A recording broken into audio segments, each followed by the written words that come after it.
New York, winter of 1741. Flames flickered in the shadows, and whispers spread through the cobblestone streets. They said African Americans were plotting to burn the city and kill their masters. At the center of the fear, one name, Sancho. In the early 18th century, New York was not yet the towering metropolis we picture today.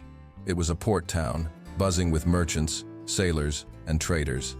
But beneath the clamor of ships and market stalls, there was another sound chains clinking, the muted labor of hundreds of African Americans forced into servitude. They built the city's streets, carried its goods, and warmed the hearths of its masters. In the winter of 1741, fear began to seep into these cobblestone alleys like smoke through a cracked door. A series of mysterious fires broke out across the city barns, warehouses, even parts of Fort George itself. In a world where wooden buildings were tinderboxes, the threat of fire was nothing short of catastrophic. The white population, already uneasy about their reliance on enslaved labor, quickly turned suspicion toward the African Americans who lived among them. Whispers filled the taverns and marketplaces.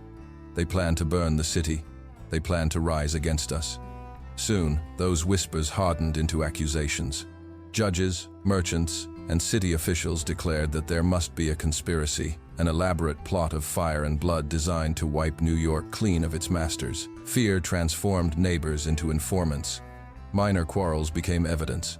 Any flicker of rebellion, real or imagined, was painted as part of a grand design. And in the middle of this fevered climate, one name began to surface: Sancho. He was not a man of titles, nor did he hold any official role in this alleged plot. He was simply one of many African Americans forced into bondage, working silently in the house of his master. Yet, in the anxious imagination of New Yorkers, he became more than that. He became a symbol of the threat they feared most, the enslaved man who might strike back. For the ruling class, Sancho represented danger, chaos, the possibility that those they kept in chains might one day refuse those chains. For others, especially those who endured the same humiliations and toil as he did, his name was whispered with a different kind of weight, the possibility of courage, the thought that one of their own might have dared to resist. Thus, before any verdict was rendered, before the flames of justice or injustice were lit, Sancho had already been cast in a role larger than his life. He was both villain and hero, a shadow upon which the city projected its fears. Sancho was not born into freedom. His life began in bondage, his body claimed as property long before he could choose his own path. He was brought into New York to serve, to work, and to obey. His world was dictated by the whims of a master: where to walk, when to eat, how to labor. In the home of a wealthy white American family, Sancho's role was that of servant, but the reality was far harsher. He endured insults that cut deeper than any lash, long hours of toil that left his hands swollen and his back bent. Every gesture of kindness from his captors was a reminder of their power, for it could be withdrawn at any moment. To be enslaved was to be trapped in a cage, without walls, always watched, never free. And yet, within that cage, a storm brewed. For years, Sancho bore the humiliation in silence, his anger buried beneath forced obedience. But anger has a way of hardening into resolve. Nights passed with him staring into the darkness, questioning if this life, this endless servitude, was all that awaited him. By the winter of 1741, that silence had broken. Sancho's heart no longer carried only resignation, it carried defiance. His thoughts no longer circled the routines of servitude, but the possibility of breaking them. Somewhere between the cold streets of New York and the oppressive warmth of his master's home, a decision began to take shape. He could live the rest of his days as property, as something owned, or he could act, and in acting, reclaim a piece of the humanity stolen from him. What pushed him over the edge, whether it was a particular insult, a final humiliation, or simply the weight of years, is lost to history. What remains is the record of his defiance. For Sancho, the choice was no longer survival at any cost. It was a question of dignity, to die a slave, or to strike as a man. And so, when the moment arrived, he did not hesitate. The winter of 1741 was a season of fear, but it was also a season of whispers. In taverns and on street corners, in kitchens and barns, rumors coiled like smoke. There was talk of a plot, a scheme in which African Americans would burn New York to the ground and slaughter their masters. Authorities claimed the conspiracy was vast, stretching across households and neighborhoods. They insisted that enslaved men and women gathered in secret, sharing oaths of fire and freedom. Some white informants swore they had overheard meetings in taverns run by poor Europeans, where enslaved Africans and disenfranchised whites supposedly drank together and plotted rebellion. The testimonies, however, were riddled with contradictions. One accused man claimed he was recruited in the dead of night. Another insisted the meetings happened in broad daylight. Some said the goal was to crown a black king over New York. Others swore it was nothing more than fire and chaos. Yet in a city gripped by panic, inconsistency didn't matter. The courts and councils chose to believe the worst. To them, every burned building, every careless word, every sleepless night among the white population was proof that the conspiracy was real. And within this shadowy narrative, Sancho's name began to echo louder. His defiance, his act of violence against his master, was seized upon as evidence. To the authorities, he was not just a murderer, he was a conspirator, a man who embodied the nightmare they had painted. But behind the accusations, there was another truth. Many African Americans in New York did dream of freedom. They dreamed of a day when the chains would break, when the lash would no longer crack, when the city itself would no longer be a prison. For some, it was a fantasy whispered in the dark. For Sancho, it became a living choice. The so-called conspiracy might have been part hysteria, part invention of fearful rulers, yet its foundation was real, the yearning for liberty. And Sancho, willingly or not, became a vessel for that yearning. In the eyes of the enslaved, the story of a man who dared to strike his master was not a crime. It was a flicker of courage in a night that seemed endless. It happened in silence, in the stillness of night, when even the streets of New York seemed to sleep. Inside the home of his master, Sancho stood at the edge of a choice he had long carried in his heart. His master lay in bed, unsuspecting, wrapped in the warmth of privilege. For years, this man's voice had commanded Sancho's every movement, had stripped him of dignity with a word, had reduced his existence to property. Tonight, that imbalance would shift. Sancho's hands, hardened by years of labor, became instruments of defiance. As he approached, the weight of centuries seemed to rest on his shoulders, not just his own suffering, but the suffering of countless others, bound in chains. When his hands tightened around his master's throat, they were no longer the hands of a servant. They were the hands of resistance, the grip of a man reclaiming his agency in the only way the world had left open to him. The struggle was brief, but in that moment, Sancho was no longer silent. Every breath squeezed from his master was a cry for freedom, unspoken yet deafening. For Sancho, this was not simply the killing of a man. It was the killing of a symbol, the symbol of chains, ownership, humiliation. The act was violent, yes, but it was also deeply human. It was the refusal to be owned, the refusal to bow. When it was over, the room seemed heavier, as if the walls themselves had witnessed something unthinkable. The man who had lived as property had dared to strike against property's keeper. Outside, the city remained unaware, its fires not yet lit, its fears not yet realized. But within that house, in that act, a spark had been struck. Sancho had crossed the threshold from endurance to rebellion. And soon, the flames of suspicion would spread, consuming not only him but an entire city desperate to smother the possibility of freedom. In the weeks that followed, New York seemed to catch fire not only in its buildings but in its imagination. Flames rose from warehouses and barns, licking the sky like a warning the city could not ignore. Each new blaze added fuel to the rumor that an uprising was underway. The white population whispered with growing panic, "They're burning us out. They're coming for us next." To many, it no longer mattered whether the fires were accidents, carelessness, or even unrelated acts of arson. Fear made every spark part of a conspiracy. Authorities wasted no time in transforming this fear into action. Dozens of African Americans were rounded up, dragged from their homes or workplaces, chained, and thrown into jail. Informants, desperate to save themselves, began pointing fingers. Tavern keepers, indentured servants, and even children spun tales of secret meetings, whispered vows, and plots to overthrow the city. The narrative grew wilder with each telling. Enslaved men had sworn allegiance to Spain. Women had hidden weapons under floorboards. Conspirators had planned to crown a black king in New York. These claims, contradictory and improbable, were nonetheless accepted as truth by a society desperate to believe it was under siege. And in the middle of it all, Sancho's crime, his strangling of his master, was painted not as an isolated act of defiance, but as proof of the wider plot. He was portrayed as the embodiment of rebellion, the living evidence that the enslaved population was ready to strike. New York trembled, not only from the smoke that stained its winter sky, but from the realization that the people it had kept in chains might one day rise against it. Panic became policy, and policy became persecution. For the African Americans caught in this storm, there was no escape. The city they had built now turned against them, hunting them in alleys and courtrooms alike.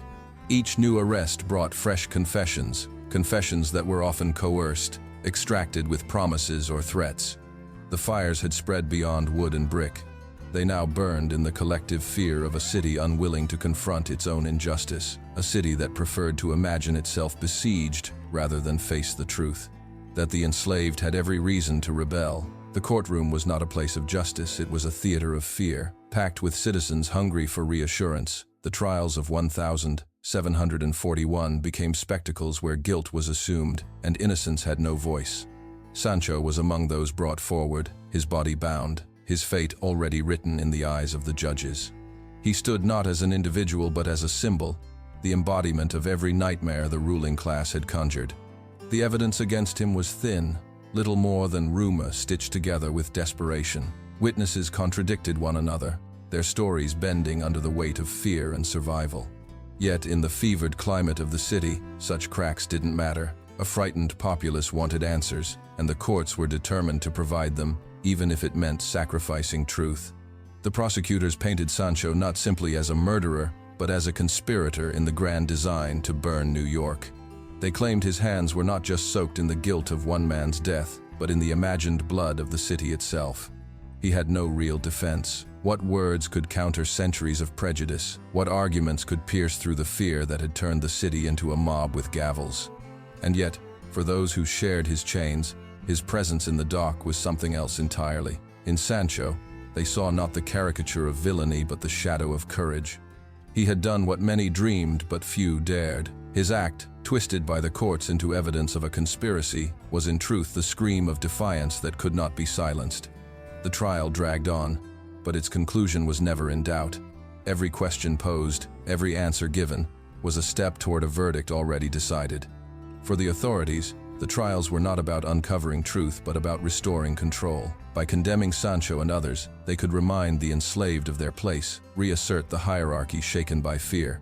As the sentence loomed, the weight of injustice pressed heavier than the chains on Sancho's wrists. He was no longer judged as a man, he was condemned as a symbol, a warning, a scapegoat.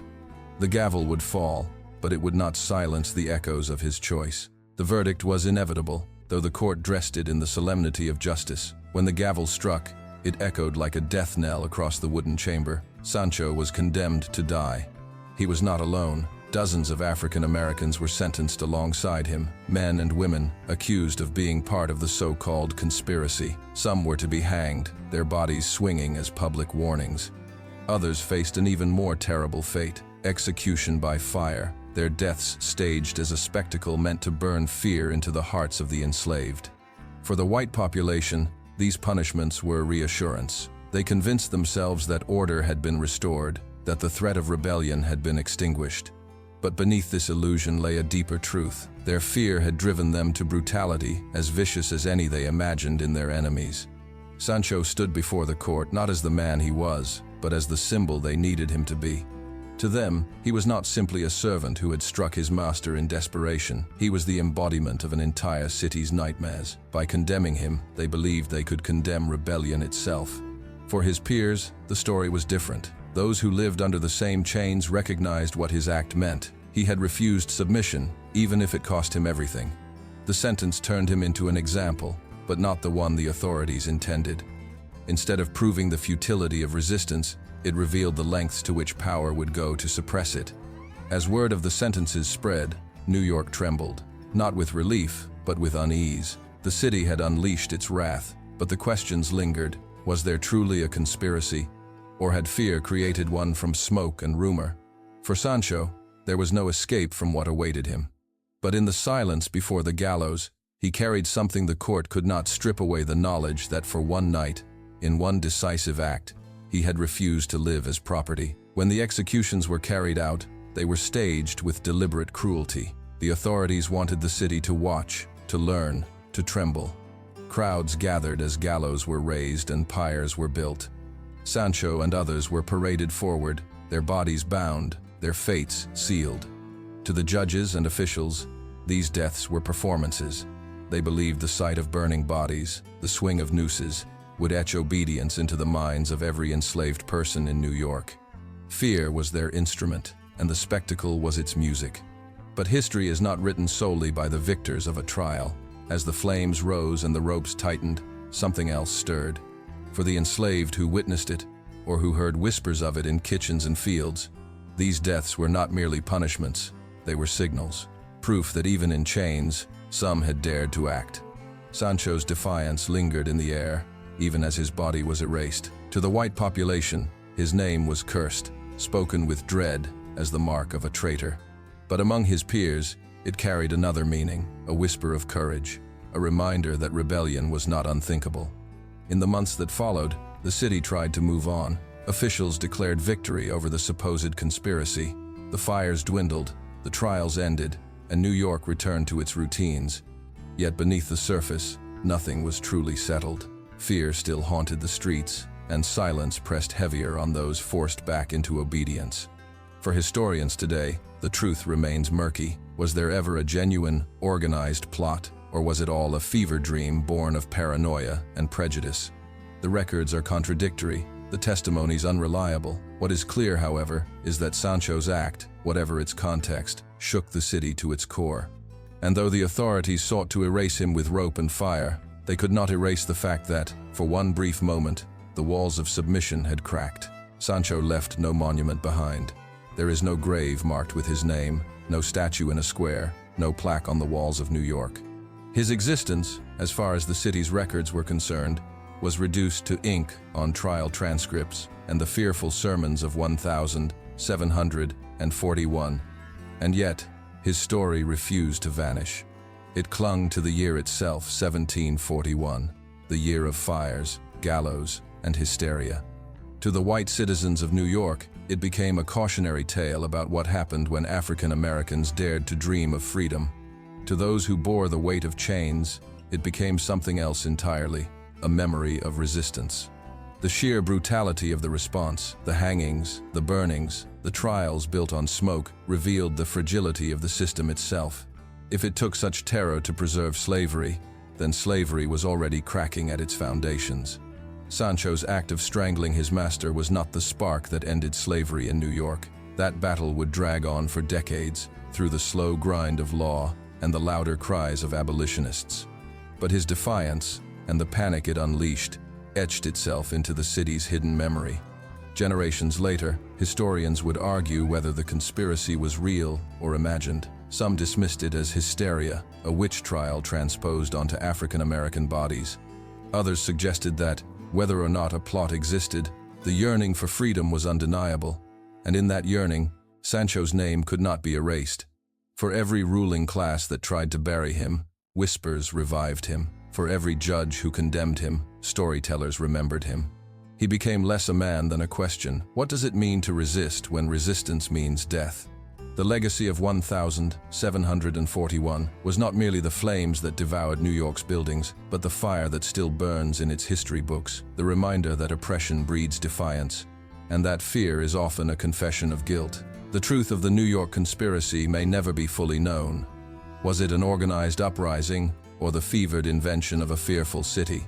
History cannot say with certainty, but Sancho's act endures. He was not remembered in marble or inked in praise, yet his choice still haunts the story of New York.